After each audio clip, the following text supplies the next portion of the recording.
Good evening, Raider Nation. Good day, good day, good day. And it is a good day. It's a hump day. It's a hump day Wednesday here on the 3rd of October. Yeah, we are in Rocktober there, big guy. Join me. I'm Captain Jack, and I can have literally my right-hand man here is Big L joining us tonight for Coast to Coast Raider Nation. How you doing there, Big L? You know what? I am doing absolutely wonderful. Footloose and fancy free. Can't say that about our third cohort. She seems to be a little bit under the weather today. Angria, we hope you get better. I guess that little dose of the bold black magic,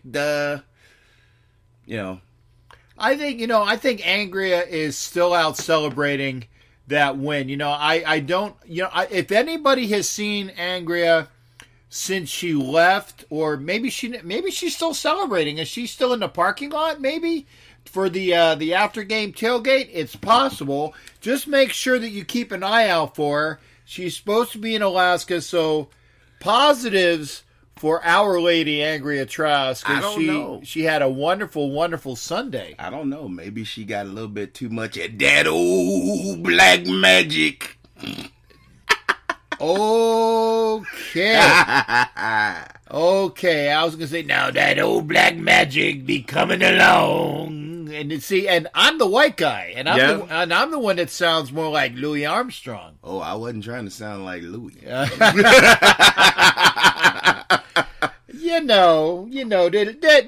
be a little bit of that coming out. Well, yeah, And that might be why she a little bit. Never mind. Let's talk about that wonderful game we had on Sunday there, Al. Meanwhile, back at the ranch. And I tell you, it was about time that the Raiders put it together for a full, not even a full 60 minutes. They put it together for a full 68 minutes with the overtime going on. That it was meant to be. The Raiders have historically, at least for this year, just pooped out. That's about the nicest way to say it. Pooped out in the fourth quarter. Now, what was amazing for this game is that this was the first game that the Raiders were not leading at halftime. So people were thinking that maybe, that was the outlier. The fact that the Raiders were losing to a very surprising Cleveland Browns team. And I told people last year, I told people in the offseason, I told people I've been saying it for quite a while, that the Cleveland Browns are a team to watch for in the NFC. In the AFC North. I had the N in the mind, not for NFC, but in the North. And I tell you, you give this team the capabilities that they've had with the last couple of drafts. Last year was very defensive oriented with the first pick of the draft. The awesome stud defensive end. Then they got Denzel Ward, at one of the D-backs, and they had some other players picked last year. And then, of course, this year, my goodness. Oh, by the way, they did get Njoku last year, but that was one of the offensive guys that they got. This year, with the very first pick in the draft, they go out and they get Baker Mayfield, a surprise pick, but looking like the best choice at quarterback that they've had. To go along with Mayfield, they go and they grab Nick Chubb, which is a stud running back. They go and get one of the best free agents available in the kid from Miami. What was his name? I can't remember. Landry, there you go. Yeah. Landry out of Miami. You put it together. I think they traded for him. Well, it was a free agent / trade because Landry was basically the Dolphins signed him to he was tagged with a tag, and they had to trade for him. But basically, I'm calling it a free agent pickup because he was tagged, he was untagged. They had to perform to get him. So yeah, nowadays a trade in football. And no, we're not going to talk about 50 who because that's that's just trades in football are the the aberration. It's not what is normally done. It's free agency. It's the drafts. But a trade for Landry, they got a lot of good players on that team, and I tell you the Browns are a team that you definitely need to watch for. For all of those folks in the AFC, look out for Cleveland. Now, granted, they're not going to be anywhere close to being a Super Bowl team, but they can go back to maybe being a team that was, the cardiac kids of Sam Rutigliano and Brian Sipe and Don Cockcroft and all the rest. They're not the mistake by the lake anymore. Yes. Hugh Jackson already has one win this year, which he waited all of last year to do. And or was that the year before? I mean, they've sucked for so long. They had one win in 2 years. So yeah, okay, it was in 16 he had a win. Offered last year, and then he at least got a win so far this year, plus a tie. So they actually have a better record than the Raiders do at this point. So it's a good team. I will say this: yes, they are vastly improved. However, it is my feeling that, it really, really, really should not take. It shouldn't have taken that much to beat the Cleveland Browns. They are vastly improved, and I will give them that. Right. It shouldn't have took that much to beat them. Our offense is better. I mean, we could have fed the beast all day long. Right. I think our defense is better than what it looked like. I still say this, and I stick firmly by it. Come on, go get Navarro. Once again, I saw Derek Johnson on that Chubb run. Everything got funneled right where it was supposed to go, and the middle linebacker missed the tackle. That was the tackle that got missed. That the only person that touched Chubb was the middle linebacker. Well, he didn't touch him hard enough because I tell you, Chubb had two long runs. I think Chubb touched the ball 3 times. If I'm not mistaken, almost 100.5. I was going to say, yeah, he had a 60-yard run and a 70-yard run or something ridiculous like that, and then he had a run for either a yard or 0. So yeah, he was. I think his yard average was about 40 a touch, so or something ridiculous. I'm talking about on that first touchdown run. Oh yeah, that was hard. The one to watch. that was disgusting. Yeah, it was. I mean, Johnson missed another tackle where it was actually open-handed. It looked like he was feeling him up, like it was a dance move. It's like we need a surefire leader to plug up that linebacking core to give them an example of what a professional linebacker is. Markel Lee had a great game. I was going to say, and I'm glad that you said that because I was going to say, not so fast, shipmate, because Markel Lee played a lot of snaps. I don't have the exact snap count, but most of the time that I was looking, Markel Lee was making plays back there. And they had DJ in there for quote-unquote on the plays where it was like the 3rd and long plays. And it just seemed like every time that DJ was in there on important plays, not all of them, but on important plays, especially those 2 runs by Chubb, they definitely were not in the right position, and with the middle linebacker and DJ on both of them. I mean, just it was horrible. And you had Duke Johnson, who had a very good game. You had I can't remember who their other runner. Oh yeah, Carlos Hyde. Hyde had a wonderful game. So I mean, Hyde was pretty much their workhorse. Right, Hyde was their workhorse. And oh, by the way, if you're a Cleveland fan and you're bitching about saying that you got screwed No, you did not. Carlos Hyde's elbow was down well before the first down marker.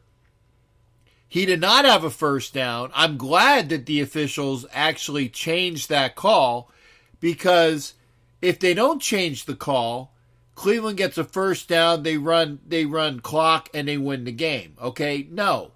You didn't win the game. You weren't juked on that play. The only play that I think that you have a complaint about was the quick whistle when Derek Carr was in the grasp of the number one pick from the last year's draft, and the guy strip sacked him, and then the Browns recovered the ball. But it was a quick whistle. If you're going to go tit for tat, Marshawn had a quick whistle in the first quarter, and he would have had a touchdown there, so it evens out. Yeah, I was about to say, it would. If you want to complain about quick whistles, go tit for tat with that BS. Y'all, that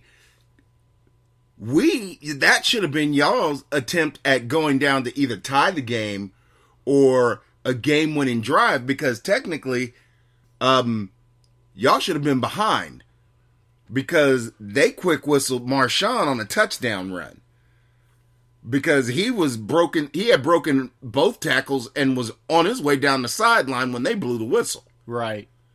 So you can kill that noise. Right. I don't want to hear no Browns bitching about nothing. Well, the funny thing is that if you opened up the papers, and I'm going to say something that you probably won't hear anybody say ever again. Colin Cowherd actually said good things about the game as far as for the Raiders, because he said that all of Cleveland and all of Ohio, and if you're in parts of Oklahoma, all they were doing was bitching about how the Browns were jobbed. He said, no, they were not jobbed.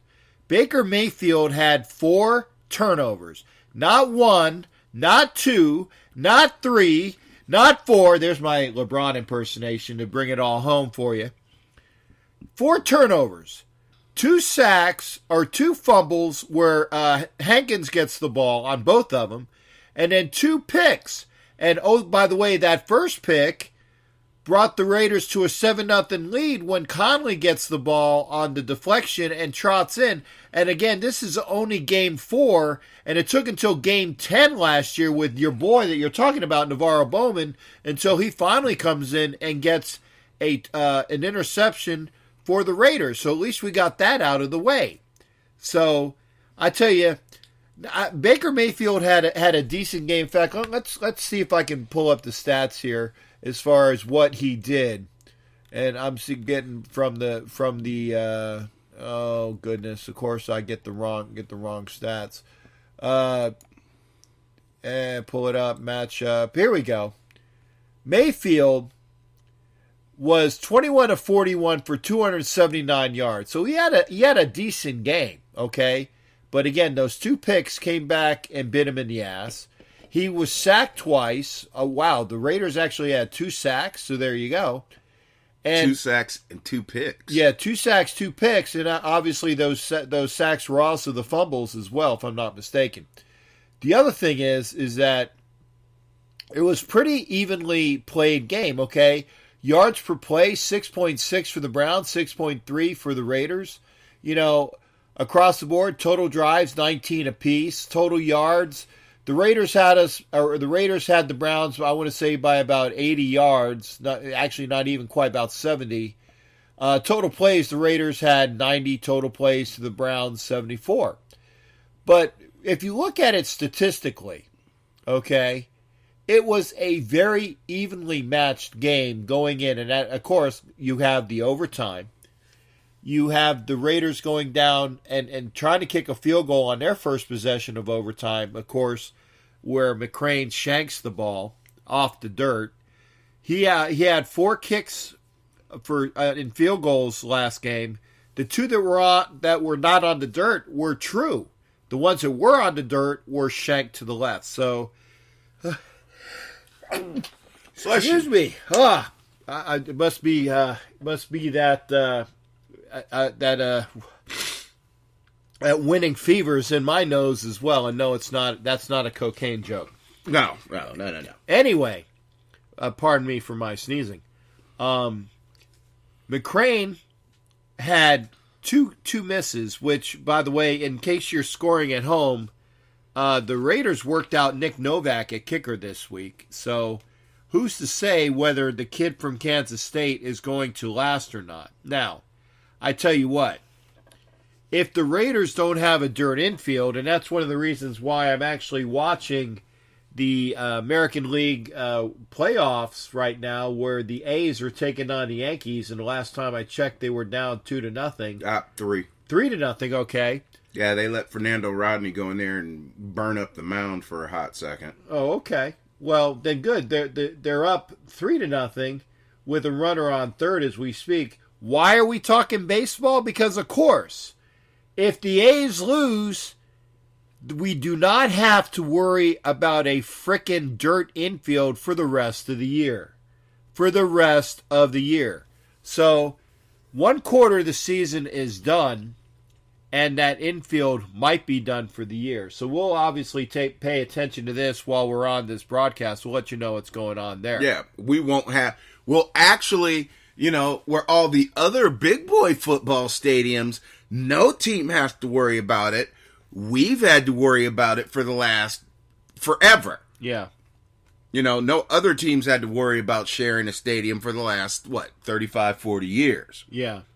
In fact, the Raiders were with the Dolphins until the Dolphins took over that Hard Rock. Joe Robbie. Right, and they kicked the Marlins out downtown to a wonderful stadium that's a beautiful stadium that definitely needs to be used more often. But the Raiders are the last of the multi-purpose have to share a stadium football teams, and that's not going to be next year. Oh, no. This is definitely the last year because either way, no matter where the Raiders play in 2019, the Raiders will be playing on a field that is theirs. That is dedicated to football only. That's right. You hear any updates about us going down to the Murph? Whatever it's called now, San Diego City Credit Union or whatever. No, I tell you what, I don't care if it's not Qualcomm, it's not San Diego whatever Credit Union. It should be Navy Federal Credit Union if anything.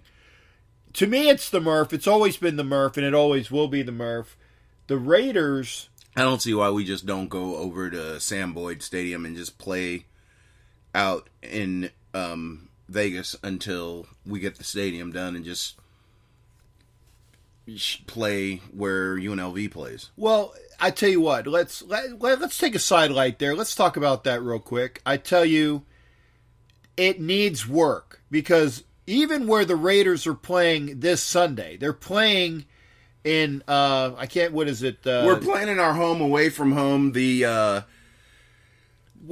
soccer field, right? The Galaxy Soccer Stadium, right? Also known as as Raider West. Yeah, it's some ticket time, whatever. What Ticketmaster Field? I don't know what the hell it is. Shock Jock Stadium. It's whatever the hell the name of if it's StubHub, Ticketmaster. That's it, StubHub. Okay, there you go.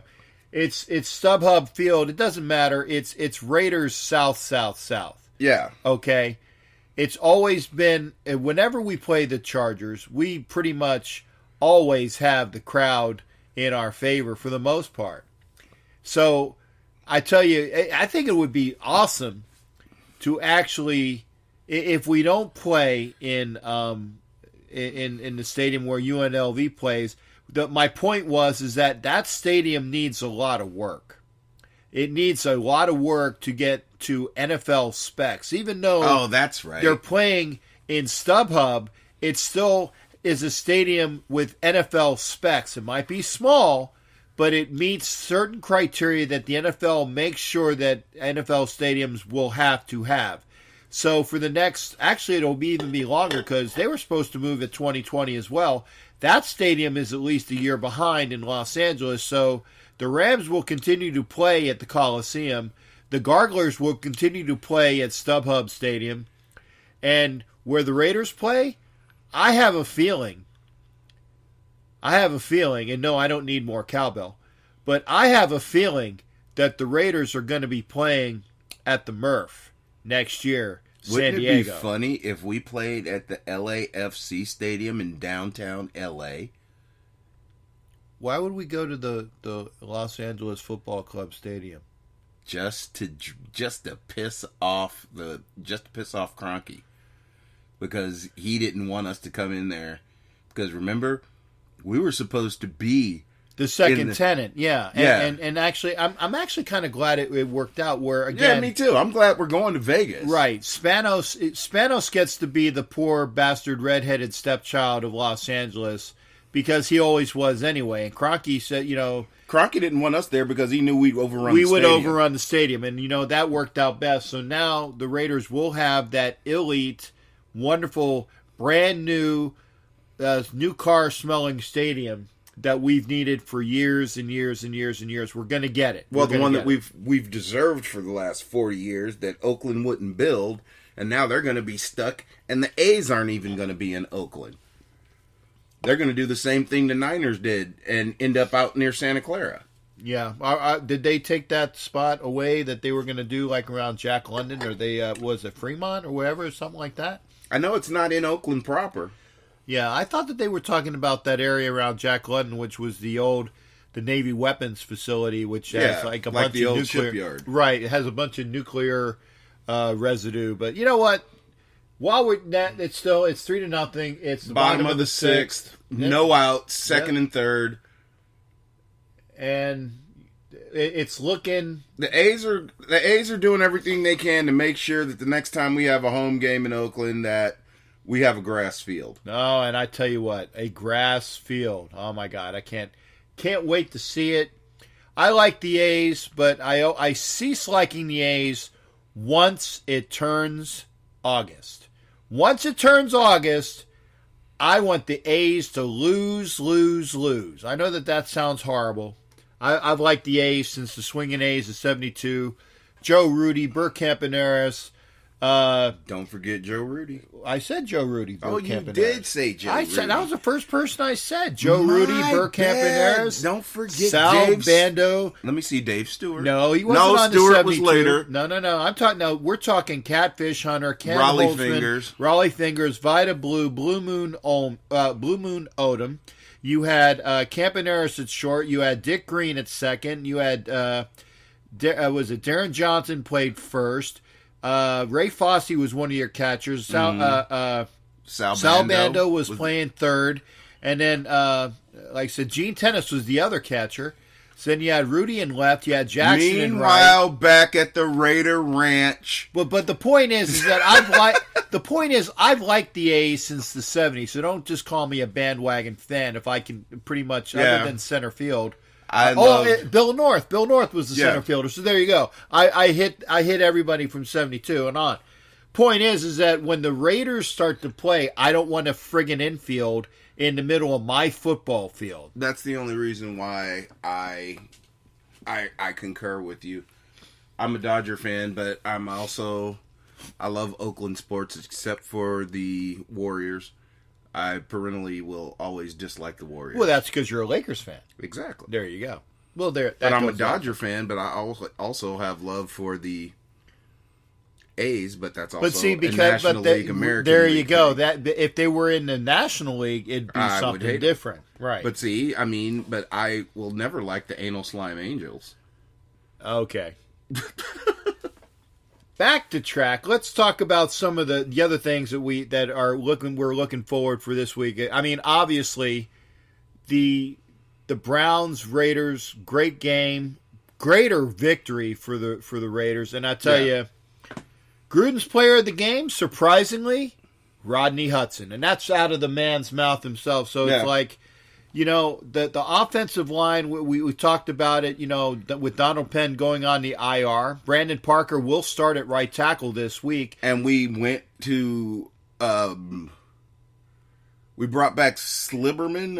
Ian Silberman. Yeah. Silberman, yeah. And, I tell you what, all those people that are talking about Silberman being a ghost pick, like, oh my God, what a bad player. Check out this stat. because the captain's good on stats. For 71 pass blocks in the preseason, Silberman allowed only 3 pressures. 3 out of 71 snaps of pass blocking, 3 pressures. So he's not a can of worms, okay? Yeah, the guy not is a tomato can. the guy is a decent, and I say decent, tackle. He also can play center. He was playing center last year, so he has a lot of capabilities to be that swing tackle. He can go play everywhere on the offensive line. So Silberman has been brought in. Brandon Parker, the era of bringing back the 2 rookies at tackle, and by the way, the A's are now down 5-0 on was it a double or stand-up triple? Yeah, stand-up triple. Or sorry, it's 4. No, it is 5. Good, I did have it right. So it's looking like my infield is gone. Yeah, the infield's pretty much done. So hopefully so. Anyway, Silberman comes in. We've already talked about the fact that Nick Novak was brought in for a look at as the kicker. The other important player that's been picked back up, and this is probably the most important player that we picked up this week, was the return of Worley to the defensive backfield after he served his 4-game suspension. Worley, in my mind, that's one that's flown under the radar that he wasn't there. People forgot. Yeah, he was. But I tell you what, Worley, if anybody was paying attention in the preseason, Worley was the best defensive back that we had this preseason. Not Conley, not Melvin. It was Worley that was just beating everybody. You know, Gilchrist had a good preseason, and granted, he's been a good addition, but Worley is back. So I tell you what, we are tight. We are good to go at the corner position, and probably one of those corners, probably Gilchrist, is probably going to slide over to maybe take some snaps away from 86-year-old Reggie Nelson, who did actually do something correct in getting an interception thrown right at him. So, and before everybody runs to, people call him, Predator? No, he's more like Skeletor. Yeah, Skeletor. Stop with all he didn't get off his back. It was prevent defense, slow the hell down. It wasn't like he was covering anybody.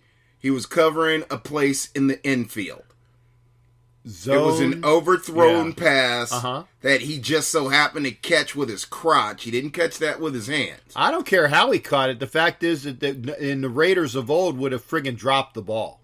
Well, the Raiders of old would have knocked the crap out of the receiver and got a personal foul. Okay, well, I wasn't talking 70s old. I was talking 90s and this decade old. So, well, but see, my thing is this. People can say what they want to say about Reg.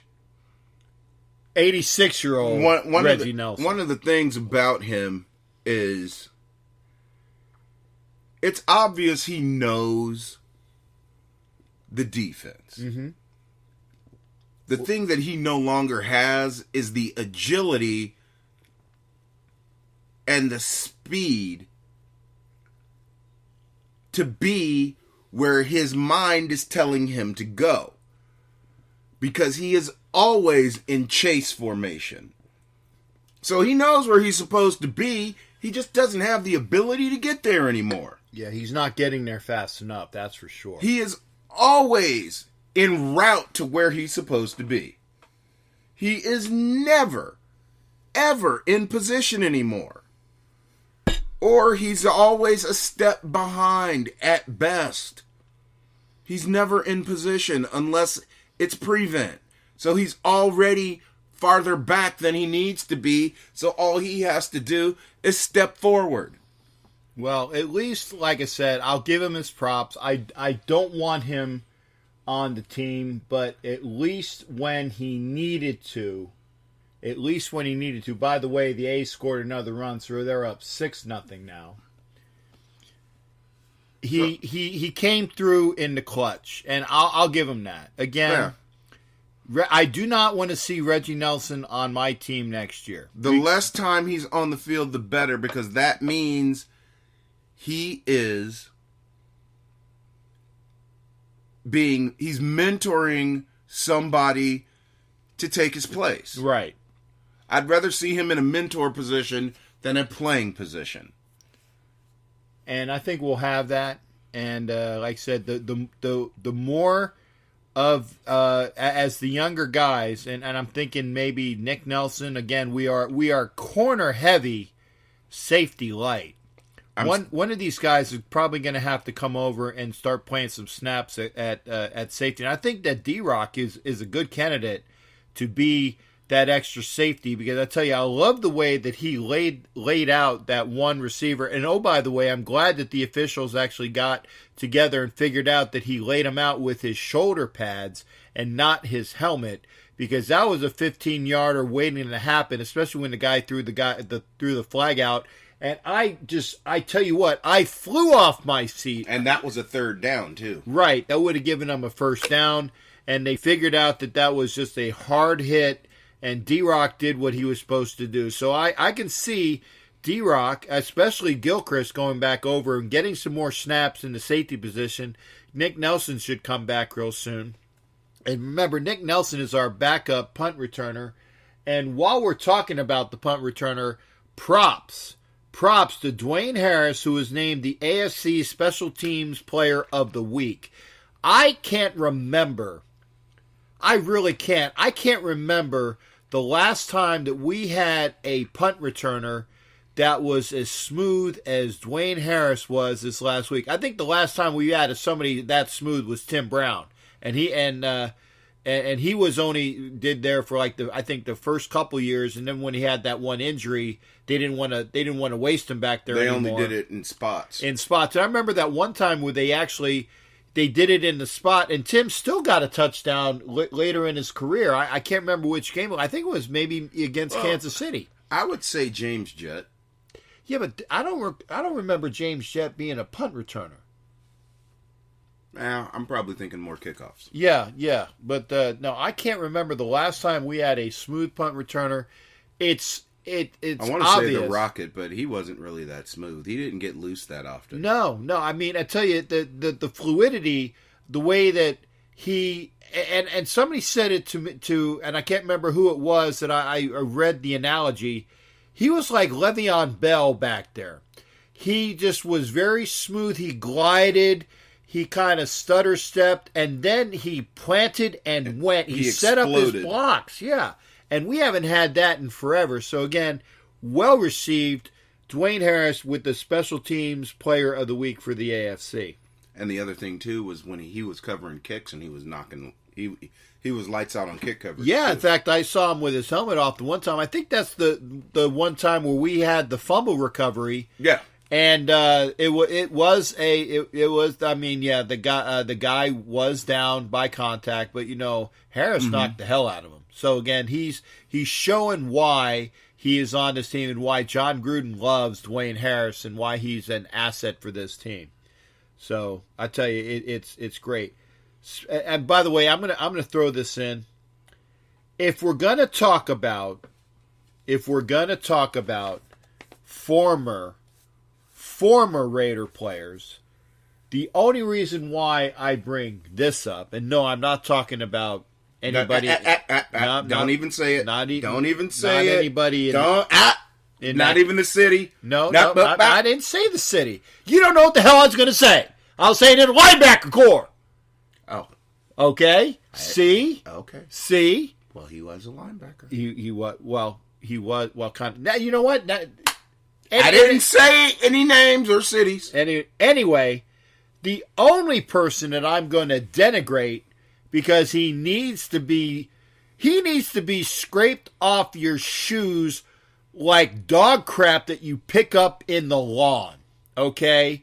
And that is a certain horsey, i.e. jackass, who is supposed to make a living at Pile High punting. Oh, Shitburger. Yes. Oh. Marquette King. The Queen. has been called out by his coach, Vance Johnson. 2 weeks in a row. Oh, yeah. I tell you what, Marquette Queen has a 28.7 net yards per kick average. Again, let me say that one more time. Marquette Queen of the Denver Mile High Donkeys, who's kicking at altitude, has a net average of 28.7 yards as a punter. Oh, by the way, his final punt the other night on Monday was for a whopping 35 yards, which set up the ketchup and mustard boys from Kansas City up at their own 40-yard line for what would eventually be the game-winning touchdown on that drive. Oh, yeah, they did lose, didn't they, Thursday? They lost. Oh, yeah. The only 4-0 team in the ASC is your ketchup and mustard barbecue boys from Kansas City. And for those that are looking at the schedule, we will not be playing Kansas City until December. Both times. December. So look for that matchup to be more intense, because by that time, Kansas City will have to have played the Rams. They would have to have played a couple of their other harder games on the schedule. I believe they play the Patriots, and I can't stand saying it, but I believe they play the Patriots as well in their next 5 games or so. I think they play somebody interesting this week. Kansas City? Yeah. Well, figure out who that is, but the bottom line is that even though Kansas City is up 3 games right now, hopefully by December, it'll be at most a game lead for the ketchup and mustard boys in Kansas City. So all is not lost in the AFC. The first thing that needs to be done is that the Raiders need to take care of business at StubHub this Sunday against the Los Angeles Garglers. And we have that to look forward to. Now, let's put a bow on the game finally from Cleveland. Again, the Raiders finally played a full game. It was great to see Conley get that interception with the Raiders up 7-0. And, but some of the other things that, came to mind that I'm looking to either hate or love. I hated the fact that Martavis Bryant dropped that long touchdown throw from Derek Carr right in his hands. I know, he had to come back for it. He had to kind of like squirm and move and kind of contort his body. But still, when you have both hands on the ball, there's no reason why you shouldn't catch the damn ball. That was a touchdown, losing points off the board. We already talked about the quick whistle between Marshawn Lynch. One quick whistle begets another quick whistle. I don't want to hear about it, Cleveland. We got screwed, you got screwed. There it is. I say it was a drop, but, I give him a pass on it because he was running full speed, and I don't know what it is with Carr and underthrowing receivers. Yeah, I'll give you that. I mean, remember, Derek Carr is not your mad bomber. His throws hang up there. They're not as crisp, and they just kind of have a little bit too much air when you start going anything over 25 to 30 yards. But okay, the thing about those throws is they're underthrown because he holds the ball too long. If he lets the ball go when the receiver breaks, makes the break, yeah. When the receiver breaks, if he lets go of the ball, then he's laying that right into that basket. He's holding the ball too long. He's waiting. It's almost like, how when you're playing in the backyard and you get mad at the guy for waiting until you're behind the guy to throw it. Yeah. Then you always know the guy's going to be, the ball's going to be short because he's waiting too late. Carr's waiting for the receiver to get behind the guy before he lets it go. Instead of trusting the receiver knowing the receiver's speed Yeah. and throwing it. It's like he doesn't know his receivers. There's no way that you can't know that Martavis Bryant, who makes Amari Cooper look slow in comparison. And Amari's not a track star, but Amari's fast, okay? Right. But he makes Amari Cooper look slow in comparison. You just need to throw the damn ball up there, and Martavis Bryant's going to have it. And that goes for, I can't even, even the kids that are on the practice squad that are fast. It's like Blacknall, Bryant, Ford, yeah. all of them. Just throw it as far as you can. Well, he needs. I tell you what, Carr needs to stop, and this is one of my other points. Carr needs to stop throwing off his friggin' back foot and putting too much air underneath it. He needs to gun the damn ball. If anything, he needs to overthrow the receiver. Well, like I was saying, which was pissing me off, Baker Mayfield was throwing the ball like a veteran. Yeah. And Carr was throwing it like a rookie. Yeah. With all that air under the ball. That's why Carr had 2 picks. Because he was putting too much air under the ball. When Carr threw the interception in the end zone and Mayfield threw his touchdown, Mayfield's was a touchdown because he threw it on a rope. Carr's was a pick because he had air under the ball. Now, Carr figured it out in the fourth quarter and overtime. Because after he threw his pick and Mayfield threw his touchdown, Carr threw the ball on a rope the next time. Right. He threw that wonderful pass to Nelson. Yeah. That was great. I tell you, and while we're on there, this is one of my other points. Oh, Jacksonville goes to Kansas City. Ah, that's right, yeah. But Fournette's out for the Jags, so I tell you, that's one thing that Kansas City does not have to worry about. Because the Kansas City defense is pretty much horrible. Yeah. But at least they don't have to worry about Fournette just gang raping them for probably 200 yards on the ground because he's not going to be playing this week. But Yeldon's not a slouch. So. Yeah, but Yeldon is more of a speed and finesse runner, where Fournette is just Fournette is their version of Marshawn Lynch. He's just going to pound, and they're going to not have to worry about that. I mean, Yeldon will get the speed around him. And do they still have Ivory on their team as the other running? I'm not sure. I'm not positive. Yeah, I mean, I don't know. I don't know who they have other than T.J. Yeldon, but the Chiefs were fortunate in the fact that Fournette is definitely out this week. What they need, and getting back to my point, I apologize, was that this was the first game that I remember where Carr spread it around to everybody, Cook and Cooper and Nelson and Bryant, and even when he was occasionally not dropping the ball, number 10, who got he got a touchdown, and he's back on his streak that whenever number 10 catches the ball, we're going to win. So, I mean, the last week when 10 caught, what the hell is his name? I'm brain farting his name. Who? Number 10. Isn't that Roberts? Roberts, there you go, yeah. Seth Roberts, otherwise known as Dropberts by other people. Roberts got a touchdown this past week, so again, now he's on a streak of when he catches a touchdown, the Raiders win. It's his new streak because last week when he got the touchdown against the Dolphins and then the Raiders lost, that was the first time that the Raiders had gotten a touchdown to Roberts and he dropped it, and the Raiders did not win. Anyway, a concerted effort of spreading the ball around by Carr. You had the wonderful running by Marshawn Lynch. But can somebody please tell me why? Please tell me why Doug Martin still has a roster spot. I for the life of me, still don't know that. I'm waiting. Me either.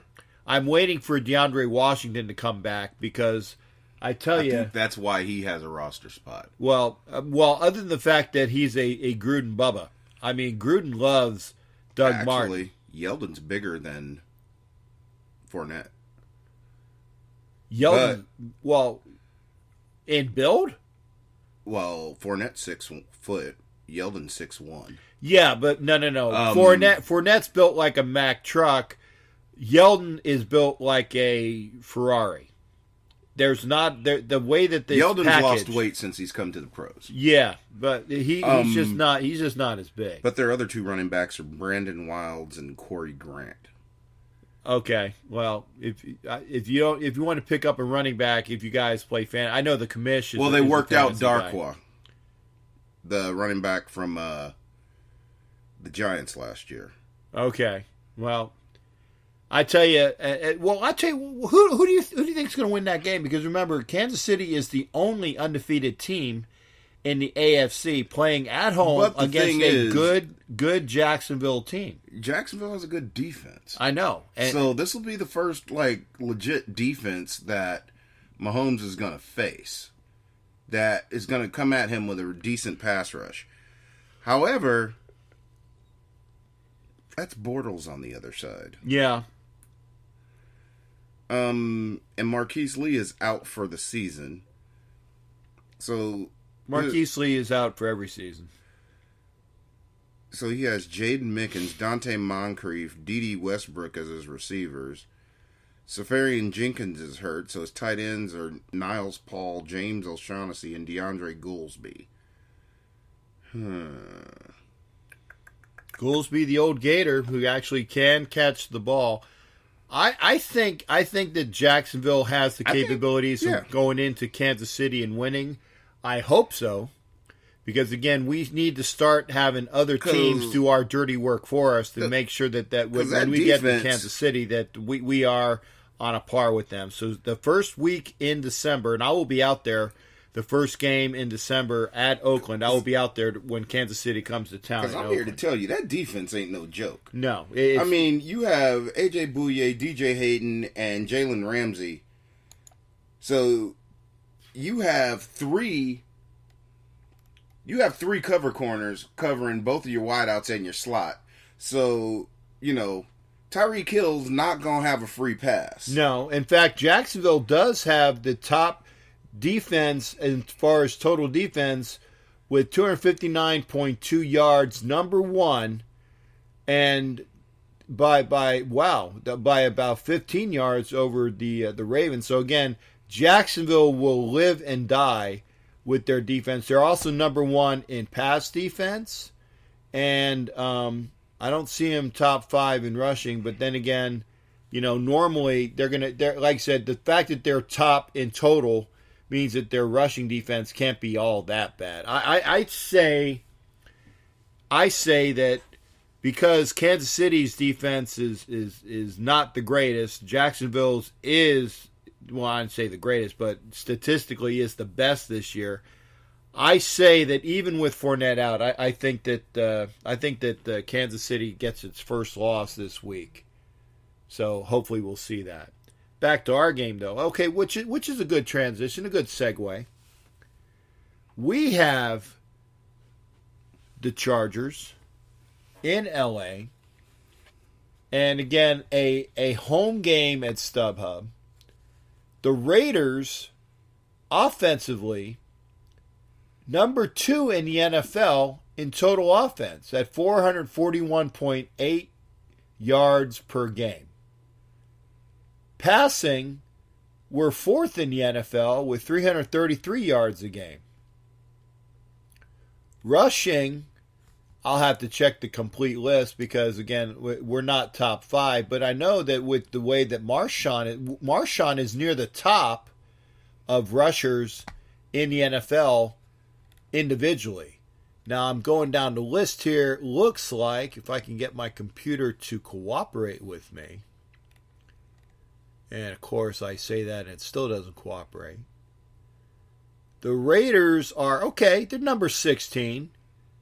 So they're mid-pack in rushing, statistically, in the NFL. So if you have a top offense, at least in passing, they're top 5 overall. Marshawn is playing a hell of a couple games. And see, and this is my thing. To be honest with you, I need to say something. Go ahead. And I need to say it to you. Damn it. Beginning of the season. What was I telling you about Beast? Before the season started. when all of y'all were talking about Lynch over the hill, blah, blah, blah, yada, yada, yada. I said the beast was coming in and he was going to be the focal point of our running game. People were talking about his age.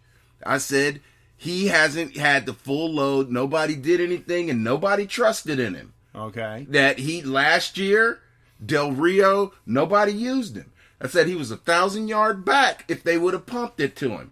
They always took him out of the running game. And what happened the first 2 games this year? They quit giving him the ball after the half. And what has happened the last 2 games? 2 games ago, they gave him the ball through the third quarter. Last week, they gave him the ball the whole damn game. And what happened? Okay. He kept going. He kept going, and he kept going. Now, may I ask a question? Yes, sir. When the hell did I say that Marshawn Lynch was over the friggin' hill? You and a certain somebody were not giving credence to my feeling that Marshawn could be the centerpiece of our offense. I defy you, sir, to get a direct quote where I said that I no longer have the ability to do that. Okay, well, point being, you find it. No, I ain't gonna find it because I know what I did not say. I never said that Marshawn was over the hill. I said that this is Marshawn's last year as a Raider because it's just purely because Marshawn wants to play in Oakland, and the Raiders are not going to be playing in Oakland beyond this year. I even said that. I said, hey, we do not have a contract to play in Oakland next year. This was before all of the stuff that came out about the Raiders either playing in San Diego or possibly in Berkeley, which ain't going to happen. Nah, there ain't no way in hell we're going to play in Berkeley. Or possibly in Stanford, which ain't going to happen. Or possibly not even, I say possibly, even though it's not going to happen, in a certain place in Santa Clara. Dude, I guarantee you, if we play in Berkeley, Marshawn's playing. Well, okay, if we play in Berkeley, yeah, but he'll play if we play in Berkeley. Okay, well, that would be the only place that he will play that's not at the Oakland Alameda County Coliseum. But we ain't playing in Berkeley because Cal Berkeley don't want the Raiders there. They don't want their fans there. Okay, well, that's what I meant. Cal Berkeley does not want Raider fans. They're terrified of Raider fans coming up there and tearing up that beautiful campus. Okay. You and I both know that. They would be terrified of us tailgating on that campus. Yeah. All joking aside, no. The only reason why Berkeley or Stanford would not want the Raider games on their campus, they know they'd get paid. Yeah. They know all of that. The NFL would love to have that beautiful background, that beautiful big rolling hill. You know they'd sell tickets for you to sit up on that hill and watch the games at Berkeley. Right. They put the black hole up there. But they know that they put our fans in there, especially they'd be worried because of the reputation of the black hole. They'd be worried that all hell would break loose. I don't think that they have anything to worry about. Well, you know, and I know the reputation just precedes. Oh, I got you. Raider Nation, and I'm just messing with you about the Marshawn thing. Oh, okay. I took offense to that. I know. That's why I was just messing with you. I took offense to that because again, I said it. I think last week, or you might not have. I think this was on my webisode. I said I was not going to buy.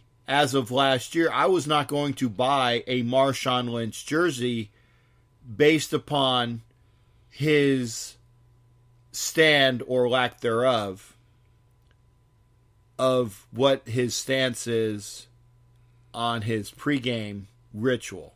And see, to me, the way that it's been, and my whole thing on that is, we're shipmates, we're both veterans.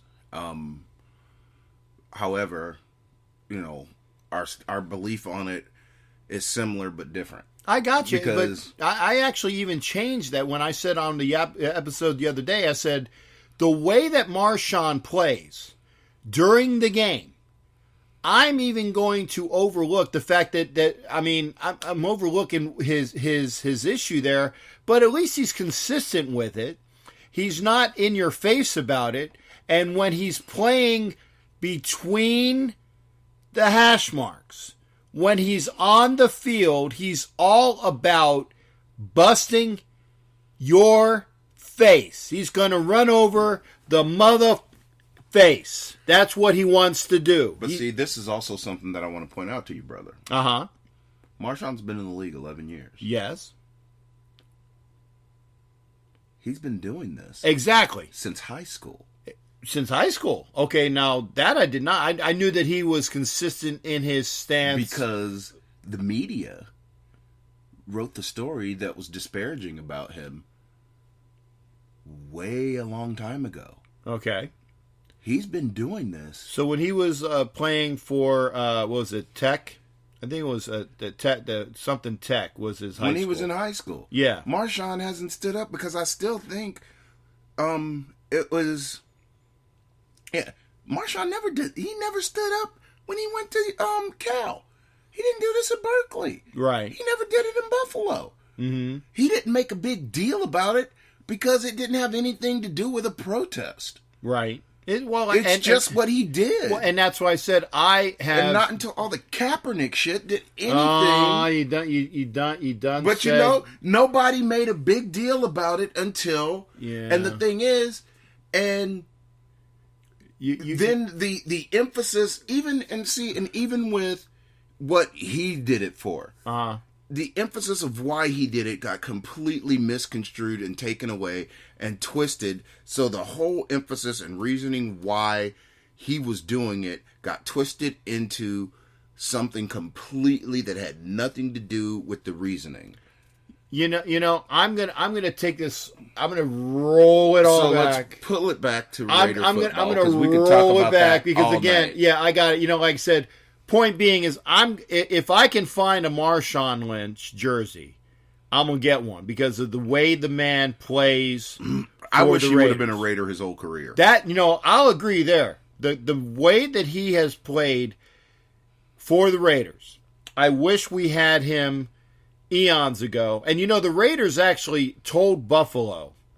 They told Buffalo, if you have any inkling of getting rid of Marshawn Lynch, let us know first. And those bastards did not. They traded him to Seattle. Because Seattle offered them, they offered him what they wanted and didn't give anybody a chance to I know, match and it. that was, I mean, we could have had Marshawn for years and years and years. And the thing was, Marshawn always wanted to play for Oakland. Exactly. He wanted to play for Oakland coming out of college. Right. It was his dream. And who else was like that? I can't remember. But the reality of it is the man is a Raider for life. He's the other person that I've completely come around on, Romanowski.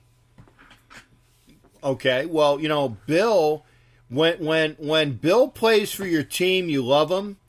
If he plays for the opposition, you can't stand his ass. But this is the thing. I couldn't stand him when he was in San Francisco. I hated him because he played for Denver. Right. He's never shown any passion. He's never showed any commitment to any of his former teams the way that he has shown a lifelong commitment, love, and passion for the Raider organization. Yeah, and I said him as an announcer, on the local circuit, it's really good to see that he has that. He it seems like he's been playing for Oakland or been a alum of the Raiders for a lot longer than he is. I tell you what, but I don't think it's an act. No, it's not an act. But I tell you what, Romanowski is always the quote unquote the steroid user, the guy that beat the crap out of the tight end, that busted his eye socket, the guy that broke the other Broncos leg, which by the way, I not that I would admit to liking this, but yes, I did. But he's also the guy that spit on J.J. Stokes on the Monday night game. I was about to say he's the one that spit in J.J. Stokes' So mouth. again, I didn't forget his mouth. I didn't forget that. But again, I didn't forget it either. That's why I'm like, he's not a Raider, because he spit in the Raiders' mouth when he played for Denver. No, J.J. Stokes was on the Niners, dude. That's right. He played for the Niners. He spit in his mouth when he was a Raider. That's right. Yeah. Yeah. I love. No. He wasn't a Raider when he was a Bronco. He was a Bronco. That Yeah. was the nastiest shit I ever saw. I remember that because I was like, nah, this dude spit in people's mouth. Yeah. No, that's gnarly. And I tell you what, enough Romo, enough Lynch. Let's get to it. Yes. Okay. We are playing the Garglers. I love saying that. Yeah. The Garglers at StubHub Stadium this Sunday. It'll be full of Raider fans. It will be full of Raider fans. And I tell you, it's a home game. It always is when we play the Garglers. It always is when we play in L.A. True. Well, I mean, we won't play the Rams down there. But No. Well, we won't play the Rams. The next time we play the Rams down there will be well into it'll be like since we play, 4 years. It'll be 4 years, and their new stadium will be, like about 2 years old by then. Yeah, next time we nice play, to christen that stadium with Raider fans. They'll go in there and tag that place up real nice. It will be, but we'll take the other LA team this weekend. I tell you, like I said, Phillip Rivers is not the greatest quarterback. I will say, let me see, is this offense or defense? Okay, no, offense. No, this is defense. Okay, yeah. I was going to say their defense. The Chargers are a top 8, number 8 statistically. Wait, who have they played? Let's find out. Yeah, I was gonna say, hold the hell on. They that's not possible. Well, rushing defense, they're top 10. Okay, I'm going to click on them right now. The Chargers, that's defensively are a lot better this year, obviously, because they have Melvin Ingram. I think Joey Bosa is back. They have a decent secondary. They're on the board. Okay. By the way, and top of the 8th, the A's are losing 6-2. Was that Chris Davis? Yeah, he just parked a 2-run. Yeah, I saw the guy. So Chris Davis is trying to bring the A's back. But I don't know if it's too little, too late. The Italian kid. Oh no, that's not Piscotti. That's Matt Olson. Matt Olson up currently. And he just grounded out. He just grounded straight into the shift. So that is 2 outs. So it looks like the A's are down to their final 4 outs. Looks like my infield is gone. Back to the game this Sunday. Yeah, back to the Sparks. Or the Gargs. The Garglers, yeah. Yes, Garglers, Guzzlers. Yeah. I tell you what, we were talking about the Raiders having an issue at tackle. If I'm not mistaken, the Garglers have issues with their tackles as well. They're either by injury or poor performance. I think a combination of the two. Yeah. And, okay, so Parker hasn't played bad. I mean, Parker would have probably even played maybe from jump if he didn't have that. I think it was an ankle injury that he's been playing through. So, again, Parker is playing right tackle this week. And, oh, by the way, and I forgot to mention it, who's leading the NFL tight ends? Boy, that would be Jared Cook. Jared Cook leading the NFL tight ends with 92.5 yards per game. If he continues on this stretch, he will break his own record for the most yards as a tight end for the team. I can't remember which team it was, but Cook is the man. He's a beast. The Raiders will be able to employ him. Again, the Raiders have too much weapons for the Chargers, even though the Chargers have a really good defense. Nope. Bosa's out. Their 3 starting DBs are out for the year. Well, I know They have Verrett 3 of was the out. 4. Verrett's out. The other corner's out, and there's one of their starting safeties, all out before game 1 of the season for the year. ACLs, 2 ACLs and an Achilles, and Bosa's foot. He's out for the first 8 games. Okay, well that is good for us in the fact that we'll only have to worry about Melvin Ingram in theory. So in theory, I'm not, and you Keenan know, Allen too, but I mean that depends because we may not be getting sacks, but we are definitely getting pressure. Yeah, and you know, with Phillip Rivers being a stick figure, yeah, and the thing is that if you get in Phillips Rivers' face and head, he becomes I'm going to have to say it. He becomes a pussy boy, pussy willow. Yeah, and he's a screamer. He's a little 12-year-old brat, and I think that this will be. We started to see it last week with the pressures that we had against Baker Mayfield. I think that the Raiders can do it this week. I think that the Raiders, obviously with their impressive offense statistically against a decimated backfield for the Chargers, it's defensive stats. I don't know why. How is their passing defense first? That's got to be a misprint. Yeah, like I said, if you're looking at the end, we're trying to figure out the NFL where our offense is first in comparison. I think that their offense is 16th, so I think that's how you're supposed to read that. Because again, our offense is 4th in the NFL, which is okay. Yeah, they're up against the 4th-ranked offense, and they're up against the 1st-ranked pass offense of the Raiders. So the Raiders are defensively. The Raiders are the 20. Okay, their offense is 17th. Our offense is 4th. There you go. Their defense is 23rd. Our defense is 15th. So again, and rushing it's a what do you call it? It's a not a punt. It's a push. Yeah. 24 and 25. I tell you, last meeting was the last game of Jack Del Rio's career as the Oakland Raiders coach.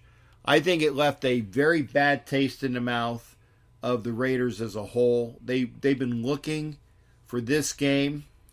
They should be 1-0 in the AFC West against their opponents. I think they can get their first win this weekend. Yeah. I actually am more confident of this game than I was of the last game because I knew that the Browns game was going to be tighter. I'm more confident this week than I was last week. I'm not saying it's going to be easy, but I'm thinking that the Raiders will finally get at least a +6. You know, they'll get the Chargers by at least a touchdown in my mind. And you know that I'm very, very tight with the Raiders. You know, they're either 2 points, 3 points, and things like that. I think the Raiders actually definitely stretch out at least a touchdown win over the Chargers this weekend. And that's how I see it. L? I'm a little concerned, only because it's a roadie, but it's a roadie in LA. So we're obviously going to have the crowd. We're obviously going to have the crowd behind our back. So even though, I'm feeling more than likely. See, because our offense is, with our offense going against their defense, we're going to be able to throw the ball. We're going to be able to throw the ball, and our passing game is going to open up our running game, and I think that that's what happened last week. You know, we couldn't run the ball until we started hitting our passing game. Oh my goodness, he just killed that ball. It's going upper deck. Well, it got to the second deck, but Stanton. Yeah. Stanton gets back another run as the Yankees are now up 7-2 in the bottom of the 8th. I want to agree with you. I think it's at least a touchdown. I don't know if it's going to be that close. I think if it's a blowout, they're going to kill us. But I think it's going to be 7 or more. We're going to win. I think we got our second win in a row. This starts us on a streak.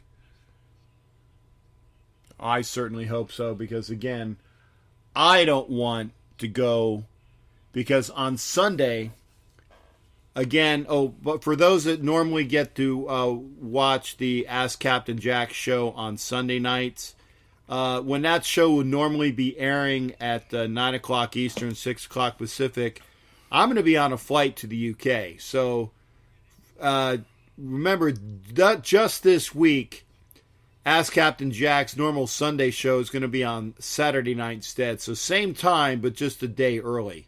So 9 o'clock Eastern on Saturday, 6 o'clock Pacific on Saturday, Ask Captain Jack show.